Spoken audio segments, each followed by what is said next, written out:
So hi, now is I will going to demonstrate you this activity using Packet Tracer.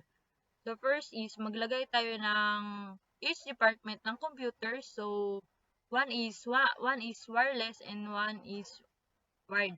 And one printer and maglagay din tayo ng isang one wireless server at printer.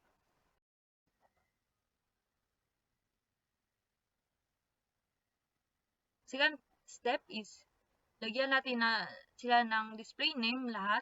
Lagyan natin ng IP address and wired computer and printer.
Third is itong maglagay din tayo ng switch upang dito i-connecta lahat ng wired computer and printers.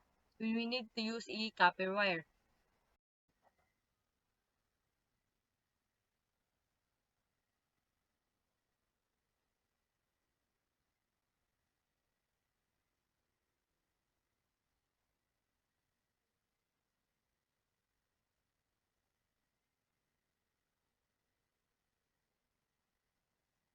So pang-apat is lagyan din natin ng wireless router sa gitna and let's set up the IP address in the router.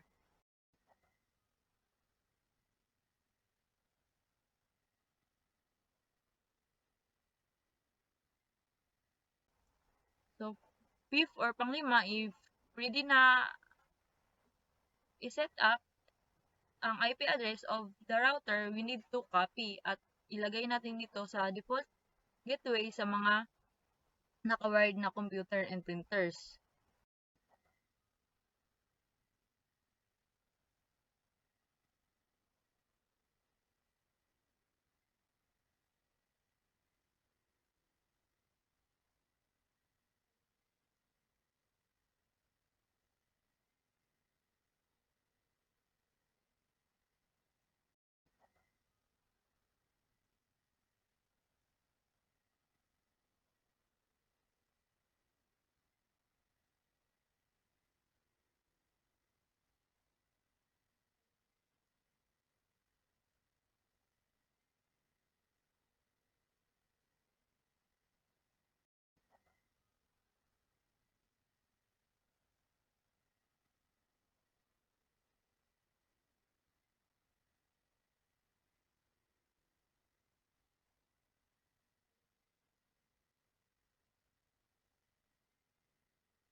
second activity is separate wireless network with 3 mobile phones connect to a router. So first step is lagyan